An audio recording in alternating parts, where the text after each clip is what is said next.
sais pas si vous savez, mais ces derniers temps, on a eu un peu trop d'eau.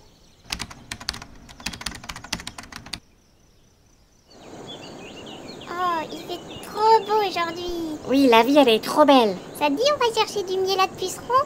Oh oui, j'adore ça en plus. A few moments later. C'est la catastrophe! Sauvez la reine! Sauvez la reine! Mais sauvez-moi, sauvez-moi! Oh, sauvez-moi aussi! Au secours, au secours!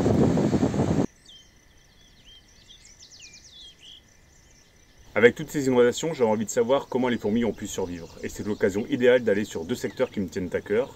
Un premier où j'ai l'habitude d'aller pour observer des grosses colonies de messors et également de fédoles. En plus, c'est les essaimages en ce moment. Et un second où j'ai plutôt l'habitude d'aller voir des Campotus crantatus. Et pour cette petite exploration, déjà j'ai envie de vous amener avec moi.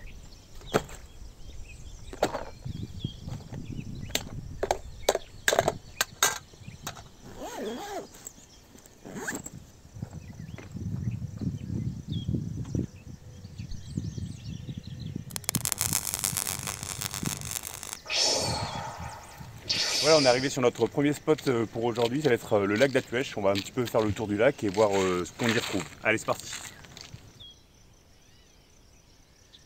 Faire le tour de ce lac nous permet d'accéder à plein de lieux différents. On passe de pelouse sèche à sous-bois frais. Et avec les récentes grosses pluies que l'on a eues, j'avais vraiment envie de vérifier comment certaines colonies avaient pu survivre.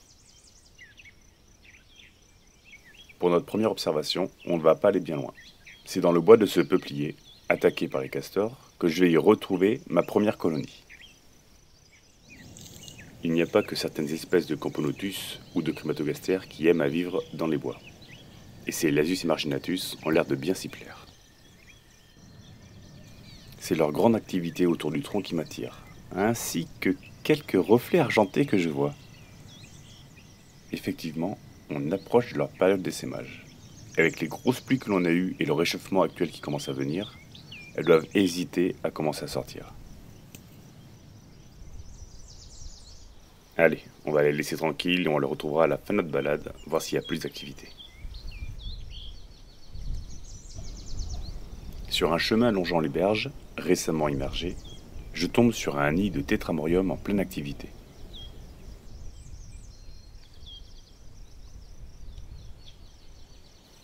Une grosse motivation de déblaiement. On remet à jour les entrées du nid en sortant toutes ces petites billes de terre mouillée.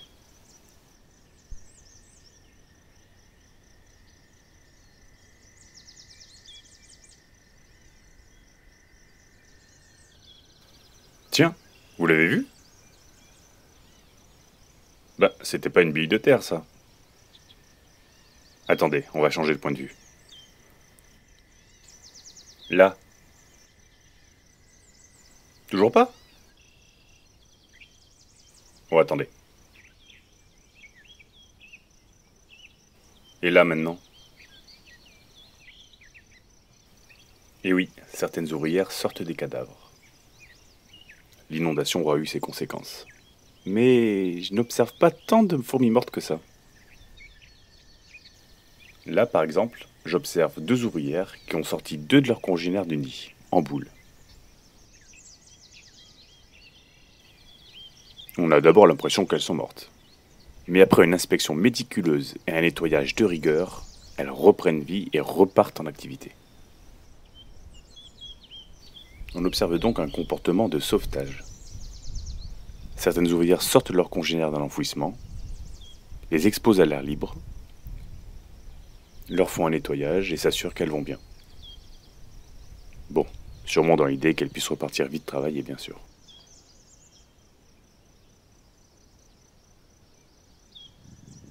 Je continue mon chemin et je change de milieu. J'arrive sur une pelouse sèche garnie de grandes tiges de bouillon blanc. Je viens y chercher les colonies de messors et aussi celles de fédoles.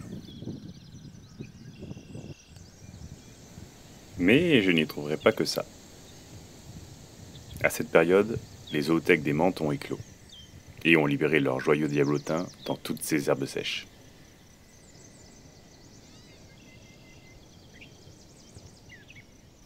En regardant un peu plus au sol, je tombe sur les vestiges du dépotoir du grenier des messors, ce qui m'indique que je ne suis plus trop loin de leur zone. Lorsque j'y accède, j'y découvre une activité limitée, voire même endormie. Ça et là, quelques ouvrières nettoient le nid. Mais on est bien loin des ribambelles de fourmis en activité dont j'avais l'habitude.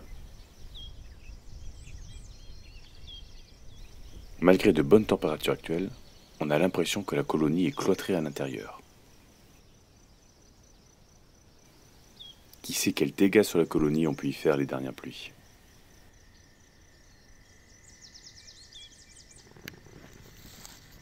Après une recherche infructueuse pour trouver des fédoles ou des grosses colonies de messors, je pars en direction des sous-bois, en traversant les hautes herbes où mon parcours est jonché de petits sauts des criquets. Je m'attarde sur un dernier bouillon blanc, où j'y observe une jeune sauterelle. Ainsi que ma première Camponotus, une ouvrière isolée, sûrement une Aethiops, parcourant les fleurs à la recherche d'un petit peu de nectar. Vous avez déjà essayé de filmer une ouvrière parcourant une tige, dans le vent, en macro? Ben voilà ce que ça donne. Terrible, non? Allez, on va ralentir le mouvement et faire un focus sur quelque chose de beaucoup plus tranquille.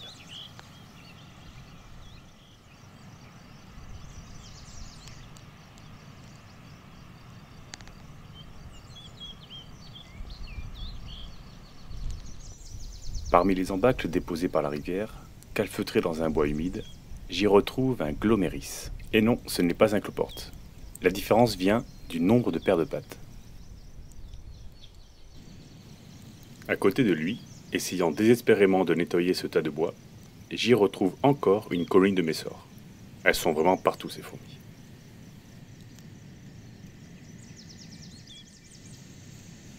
Et en voisine de chambre, on a nos Camponotus, en plein déménagement. Peut-être notre ouvrière isolée sur le bouillon blanc faisait-elle partie?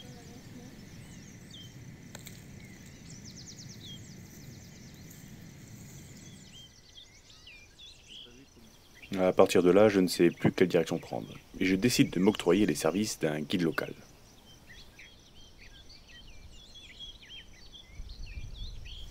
En entrant un petit peu plus dans le sous-bois, je tombe nez à nez avec une petite fourmi parcourant l'écorce. Sa vive allure, sa tête rouge et son abdomen en forme d'as de pique m'aident à la reconnaître. Voilà donc pourquoi elle était si excitée, cette Chrematogaster scutellaris.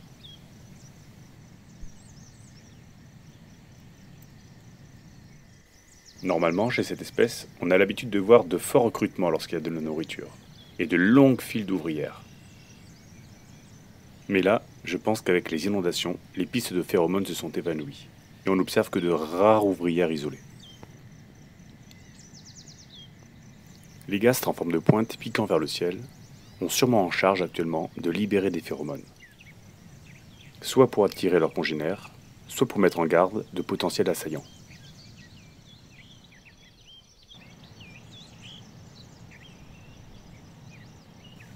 Mais quelle chance! Je tombe sur une reine exotique très très rare.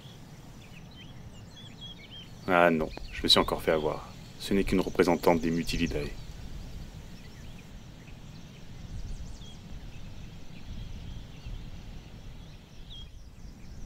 Je rejoins un grand arbre mort au sol, où j'ai l'habitude d'y retrouver quelques congénères bien connus.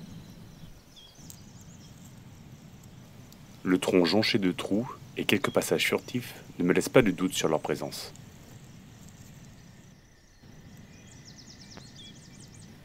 Une entrée de nid bien gardée, une patrouille régulière et un tas d'essures tout en dessous.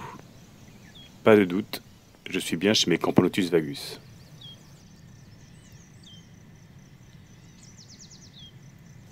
Ces fourmis charpentières vivent dans des bois morts, mais sains, sans présence de champignons. Elles ne creusent le bois uniquement pour agrandir leur fourmilière, et elles ne le consomment absolument pas. Elles n'ont pas trop l'air d'avoir été impactées par les inondations, et pourtant leur zone était sous l'eau. Je n'observe aucun cadavre, et il y a pas mal d'ouvrières en activité tout autour. Les majors continuent leur prospection, et peuvent aller jusqu'à plusieurs dizaines de mètres à la ronde.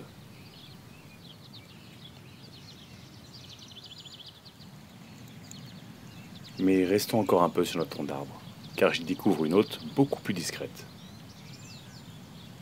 Une toute petite Temnothorax parcourt l'écorce et joue avec les frontières des Vagus. Sûrement à la recherche d'un peu de nourriture, elle regagnera sa toute petite colonie cachée quelque part. Cachée sous un caillou, je trouve enfin une des espèces que je cherchais. Une blatte languedocienne, la Loboptera decipiens. Tout affairée à sortir son oothèque. Une espèce à la chitine souple dont les fourmis et autres prédateurs raffolent.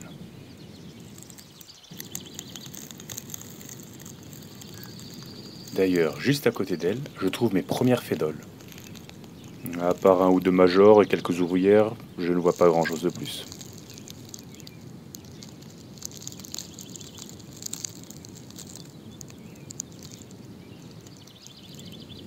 Mais en y regardant d'un peu plus près, juste à côté d'elle, je tombe sur une petite colonie de Plagiolepsis. Ces petites fourmis peau de miel ont un gastre qui peut se remplir de manière disproportionnée de liquide sucré qui servira de réserve de nourriture pour toute la colonie.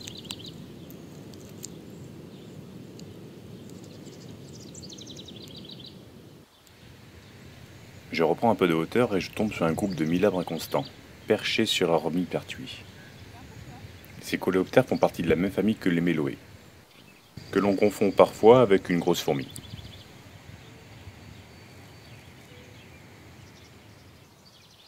Je tombe un peu plus loin sur une colonie de Messor capitatus. Elles font partie de celles dont j'ai l'habitude d'observer d'immenses colonies, avec énormément d'activité au sol. Là, l'activité est limitée au pourtour de la fourmilière, et je ne vois que cette entrée en activité. Ça déblaye, ça trie le grenier, et ça récolte un petit peu de graines. En tout cas, aucune mortalité observée autour du nid à l'extérieur. J'ai la chance de tomber sur un gros major en petite balade. Il est vraiment énorme. Pour vous donner une idée de sa taille, j'ose aventurer mon doigt tout proche de lui. Mais je ne le laisserai pas longtemps. Les majors sont une caste vraiment spécialisée. Ils sont là pour broyer des grosses graines, et éventuellement pour défendre la colonie. Les muscles hypertrophiés de ses mandibules lui ont donné cette apparence de grosse tête. Mais cet outil n'est vraiment pas pratique lorsque l'on se déplace. Il chute et perd l'équilibre régulièrement.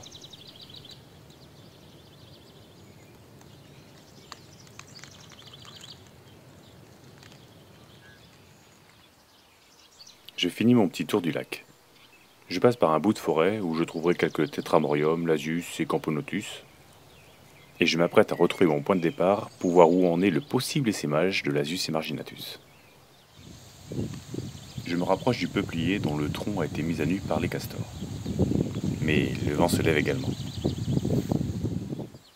L'écorce commence à se vider de ses occupantes.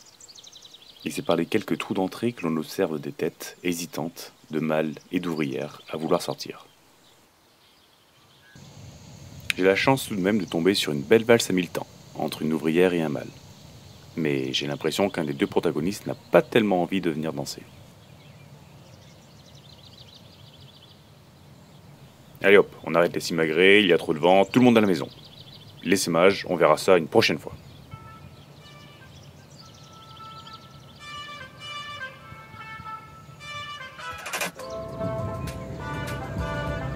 On quitte le lac d'Atuèche. On reprend la voiture direction le château de Tornac. On va voir si on va pouvoir trouver les Cruentatus. Pour notre second petit point, on va se rapprocher d'Anduze, on va aller à ce qu'on appelle le château de Tornac. C'est une petite balade sympathique, un autre décor complètement, un autre univers. Et on va essayer de retrouver une espèce qui me tient à cœur, que je suis depuis à peu près 2 ans. Ça sera la Camponotus cruentatus. Allez, c'est parti.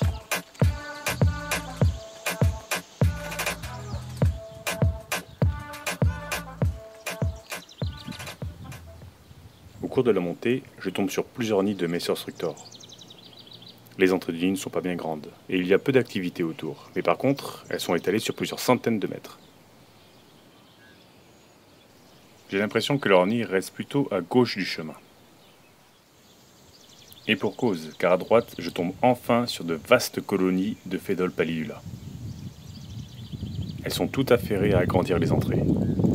Un travail harassant, surtout lorsque le vent refait tout tomber à l'intérieur.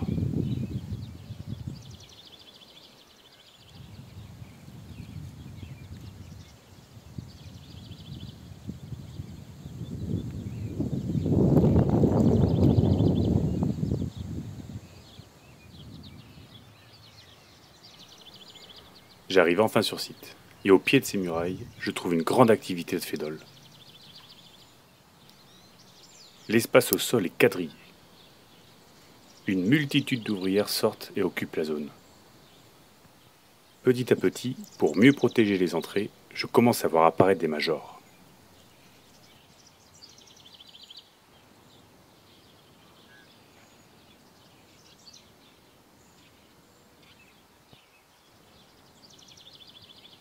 Pas un seul autre insecte se trouve sur la zone, et malheur à ceux qui s'y trouvaient.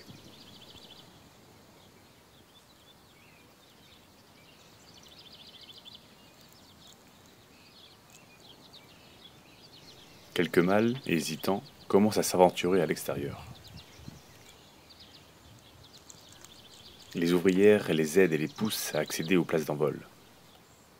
Mais la météo n'est vraiment pas bonne, le vent est trop fort. Il faut que je me fasse une raison, il n'y aura pas d'essaimage aujourd'hui. Certains insectes qui avaient joué la carte du camouflage vont pouvoir repartir tranquillement à leurs occupations.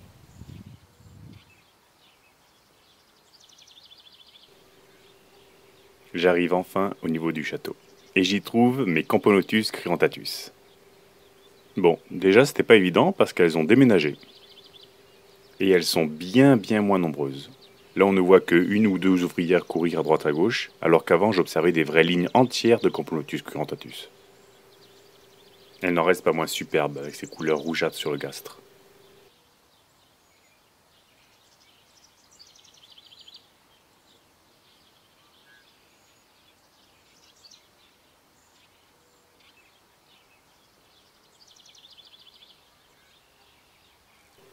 L'activité principale se trouve autour de ce petit caillou. J'imagine que la fourmilière doit être dessous. Je ne comprends pas comment une si grande colonie a pu disparaître en seulement un an. Et je décide donc d'y retourner, mais un peu plus tard. Pour aujourd'hui, j'arrête là, mais je reviendrai sur site pour vérifier quand même. Voilà, on a fini notre petite balade, on a eu des belles observations, moi je suis bien content du résultat. D'ailleurs c'est un nouveau format qui est un petit peu plus long que d'habitude, on doit être autour de 20 minutes et j'aimerais beaucoup savoir en commentaire si ça vous plaît déjà ou si c'est trop long. La vraie question c'est, est-ce que je continue à vous amener avec moi en observation? Et sur ce, à une prochaine, ciao!